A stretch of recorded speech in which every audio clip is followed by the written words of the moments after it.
Good afternoon, good morning, and good evening, depending where you're watching me from. My name's Favor D. George, and I am a Nigerian. And as a matter of fact, with Igbo blood flowing through my veins, though I have my Ghanaian ties. By saying that doesn't mean that I'm denying the fact that I am the son of Mr. George Samuel. Now, before I continue with what I want to say, I want to plead your indulgence. Please take out at least 15 minutes to listen to what I have to say. You see, for the past weeks, a lot of things have been going on the internet between Ghanaians and the Igbo tribe of Nigeria. All right. And the only reason why I have never said anything is because whatever that has to do with division of Africa, I don't speak about it. I don't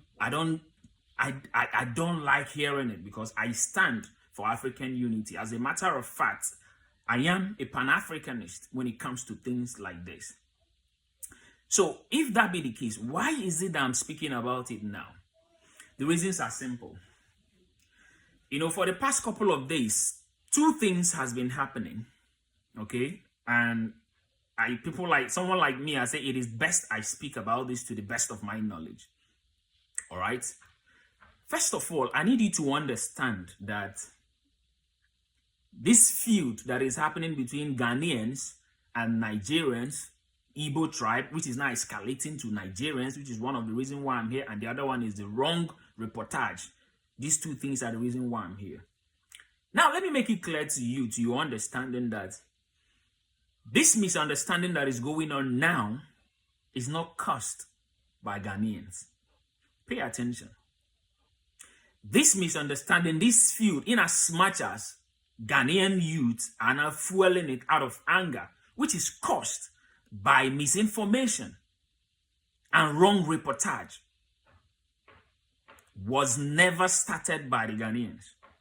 As a matter of fact, it was started by the Nigerians, an Igbo man, an Igbo person. Why do I say this? Remember, I'm speaking as an Igbo man that has Igbo blood in me.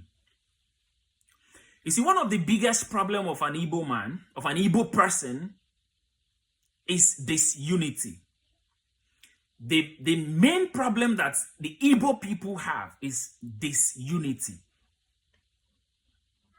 And this is the same reason why this feud is rising in Ghana. Let me bring to your notice that from the beginning of time, when they were trying to form this whole kingship stuff, as per, proper, sorry, a call is coming to distract. As per proper investigation and proper questioning from the right source, not assumption. There was division among the Igbo people in Ghana. There was Group A and there was Group B. Now, Group B said that they cannot let somebody from Group A be or reign a king among them. Listen very carefully. I'm not telling you made up stories. And Group B said, this person cannot reign king over us. There and then, there became disunity among the Igbos. Call any Arewa person that is in the Arewa meeting, call any Yoruba person that is in the Yoruba meeting and ask them what I'm about to say now, what I'm saying now. It came to a point, Arewa community was stable and progressive. The Yoruba community was stable and progressive. The Igbo community was fighting among themselves. So at a point, there was only two communities that was functional in Ghana.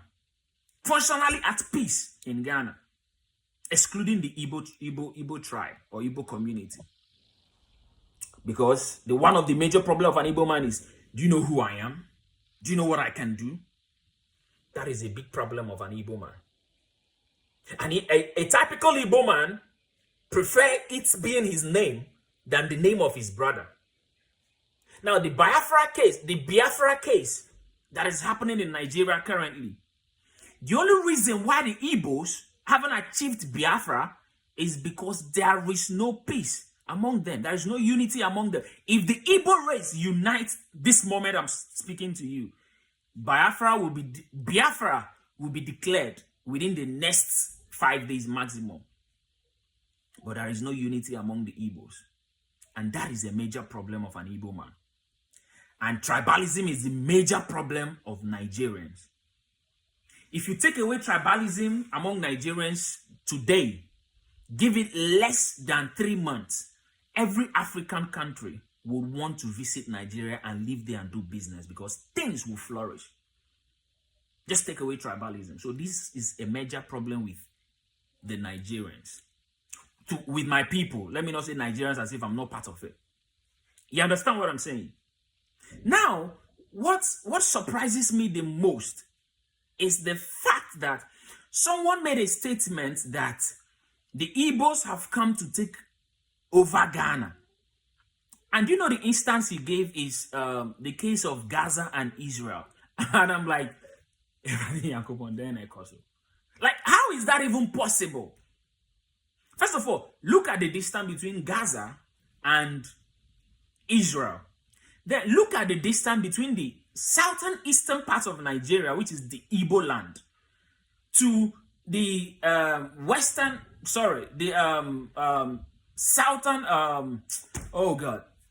part of it. I mean the Yoruba land, sorry.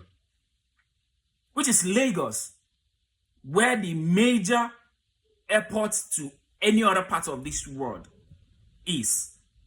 Look at the distance. Now look at the distance from Lagos to Accra, Ghana, or to Kotoka Airport. Compare the distance and compare it to that distance of Gaza and Israel. Does it even make sense? How many days will it take foot soldiers to walk from Igbo land to Ghana?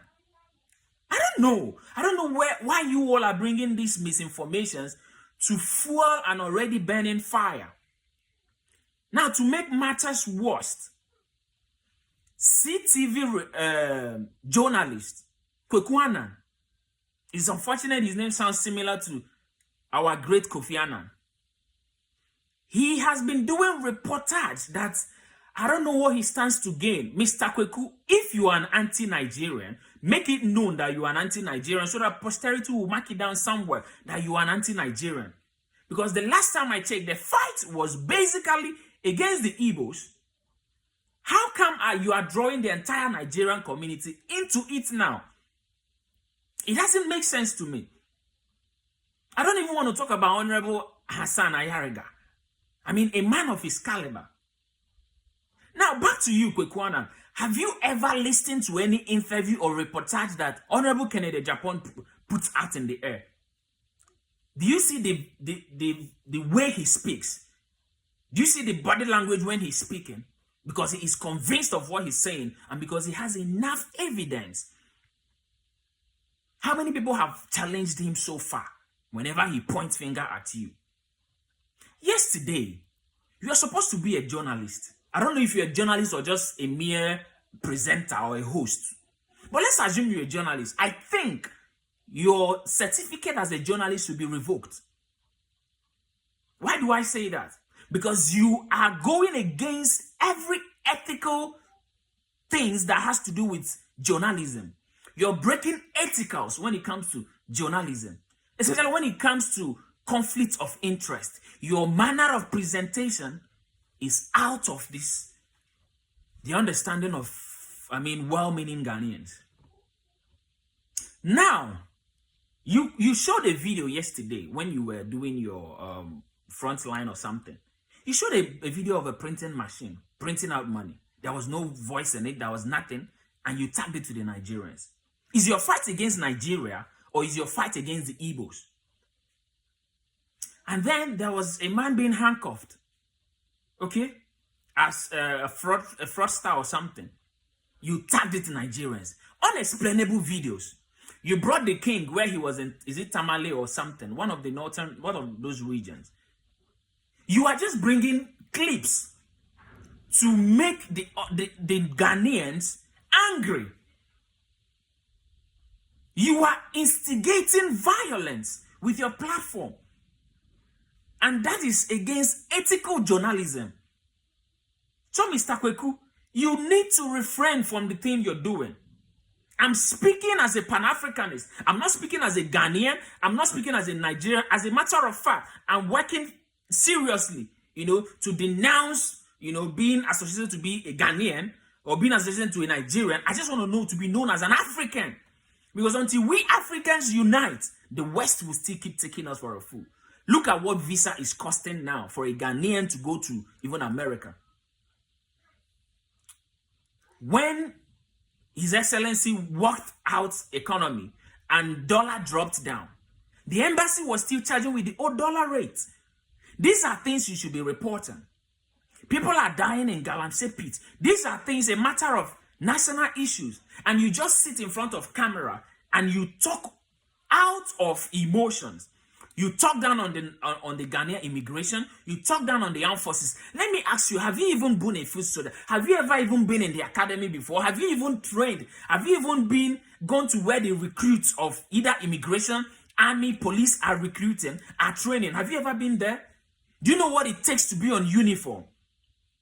As a matter of fact, me that I am speaking, I was once an R, Romeo Alpha, November Golf Echo Romeo, out of service currently. So I have the 101 knowledge of what it takes to be on uniform. Do you? But you just sit there and talk trash to the Ghanaian police, insult the Ghana immigration. I understand that you have your right to criticism, but it must be constructive. You're a journalist, my brother. I'm not taking you to school. You're insulting the national security. My brother, go and become the boss of national security for 1 week. Let's see how best you can do. I just don't like when civilians will sit behind camera and claim that they are gods. They know more than those who are in charge over there. Do you know what it takes to be in uniform? Do you know what it takes to be a global citizen? Do you know what it takes to be a peacekeeper in a country? Do you know what it takes to have a country as peaceful as Ghana? Do you even know why Ghana has enjoyed the peace they are enjoying today? You think if the national security are not working, you think if the Bureau of National Investigation are not working, you think that you'll be enjoying the peace you're enjoying today. You just sit behind camera and you feel like, yeah, you know everything. There are a lot of important pressing matters you should be focused on. But your focus is against Nigerians. Even if you're talking about the Igbos, based on what is trending now, is understandable. But why dragging an entire nation? You see, it is people like you, Kwekwanan, that we have not been able to achieve ECOWAS currency for over 2 decades now. Because of people like you.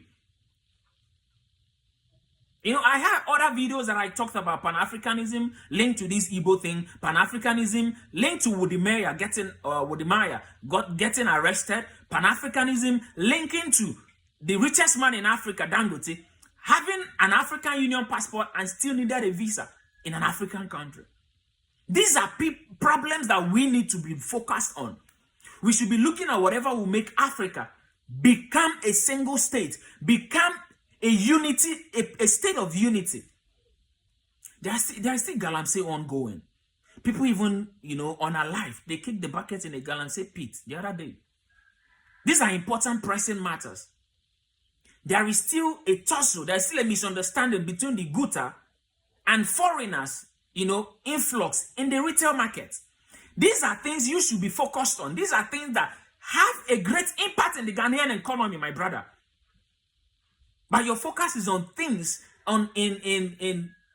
fueling anger among the hearts of Ghanaians with wrong reportage. I mean, how do you become a patriotic Africa with this behavior, Kwekwana? And I ask you, my brother. You were even saying that whatever crime that happens in Ghana, you target to a Nigerian. And you ask a question, very reasonable question. What was your question? They say, why is it that in every country in the world, they don't want Nigerians or they have a problem with Nigerians? I'll give you an answer to it now, and I hope it sinks. It is simple. But before I tell you, let me make you something. Let me make something clear to you. There is no crime a Nigerian commits that a Ghanaian have never committed. There is no crime, I repeat, that a Nigerian commits that a Ghanaian has never committed. But now to answer your question, do you know why it seems like their name is in the forefront? Because they are loud. We Nigerians, we are naturally loud. And that is the difference. You see, an average a Ghanaian, let me not say average, a Ghanaian is cool, you know, he does his things, you know, diplomatically. You wouldn't even know that a Ghanaian did what a Ghanaian did. Are you getting it? So don't try to nationalize crime. Crime has no nationality. We should end this pull him down mentality. You were complaining that, oh, you're just looking for things to fuel anger, hate. You were saying that the king called Ghanaians uncultured people. Was that what happened? I watched that clip myself. I watched it. I was angry. So how can he? And I watched the clip. And guess what happened? He said that people insult their kings. Then talk less of him, a foreigner. You get it? And he said if they can insult a king, that makes them very uncultured. And I can tell you that it's not in our culture to insult a king. Judging the African tradition, even before religion came, sorry. I'm against religion for reasons best known to me. We don't insult kingship. We don't insult elders. But the other day I watched this boy, what is he called? Bongo Ideas or Bongo what? Insulting the great, Otunfo or Seitutu. Saying he borrowed jet from Jata Cement. What is all this? And these are things we post on platforms that the other parts of the world will see. And you think they will respect us as Africans. And you two, you were talking yesterday and you were pointing you were talking on the TV with your left hand. I was like, hey, are you sure this guy's name is Kweku? Are you sure he's from the Anan tribe, so to say? The Anan last name, you know what I'm saying? I was surprised. And you were seriously talking and pointing your left hand in the TV. So it's obvious that when you lose your temper, you can't control yourself. Mr. Kwekuana. All I'm saying is we need to stop this behavior. See, this is hypocrisy behavior. We need to end it. The other one, I was watching a movie. They were calling our sister a queen mother. A fancy queen mother. They were calling her Mama Coco.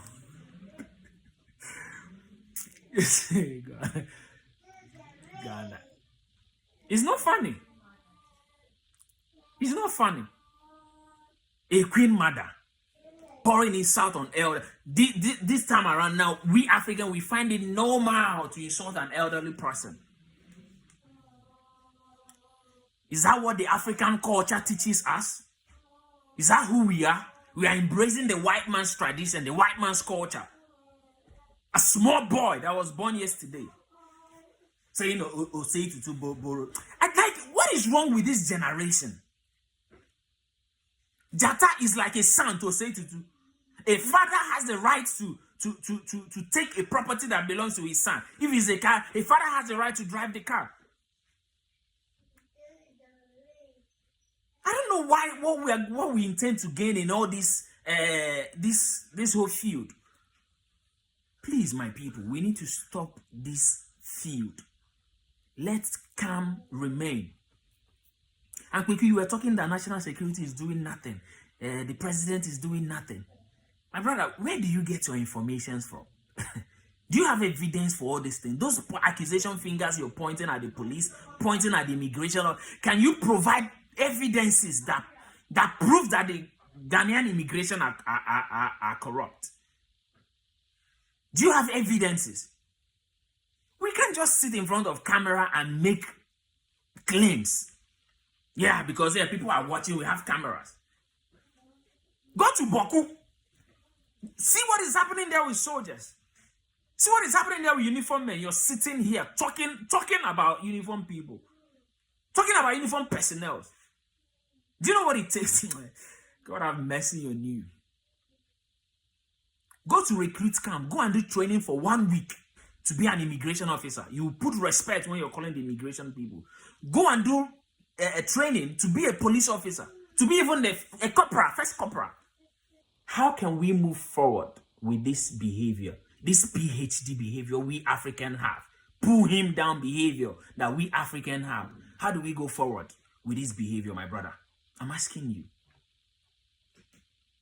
Now, you're talking about Nigeria must go. My brother, let me tell you honestly, okay, from a security point of view, there's nothing you can do that you will not find even one Nigerian in Ghana. It's not possible. So what should we be focused in rather? Our focus should be in how to live in harmony with these foreigners. We foreigners, because I'm speaking as an Igbo man now. Are you getting it? And one of the ways these communities are important is when the Minister of Interior, okay, wants to have a one-on-one to get to know why a particular foreign national acted this way or this is happening. He goes to the heads of these communities. Just as we have the diplomatic ties, there's the Nigerian embassy, there are other embassies. You get it? And how do we come together in order to have heads of these people in order to bring a lasting solution? It is by getting the community heads. So you should be preaching how peace can be restored, not violence. To be honest with you, my brother, violence can never solve no issue as long as this very saga is concerned. So I urge you, can't you bring this very man, this king himself, can't you bring him to your TV station, if worst done to worst, and ask him questions? I was watching Metro TV the other day, even Honorable Ayariga was even threatening a reporter, a fellow Ghanaian, on national TV.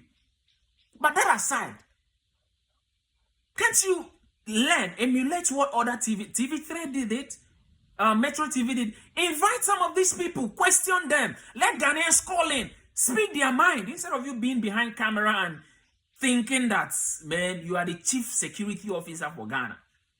My brother, you cannot speak for every other person in Ghana. And if you want to be the campaign manager for Honorable Hassan Ayariga, I saw you blasting MPP, blasting NDC. My brother, where is your stand? Now, Honorable Hassan Ayariga himself, can he stand up and say he has never been a party member of MPP? He has never been a party member of NDC. So just because he's not in APC, that means any other party is nothing. What of when he was member of those parties? And you, if you want to campaign, can't you campaign properly? If you don't have political, ideas, incumbent in you, why don't you leave it for those who the cap fit to wear it? All I'm saying is let's curtail this misinformation. It is only fueling hate, and that is not what we need in Africa. Africa, unite. For this is our land. Peace and love. I'm signing out.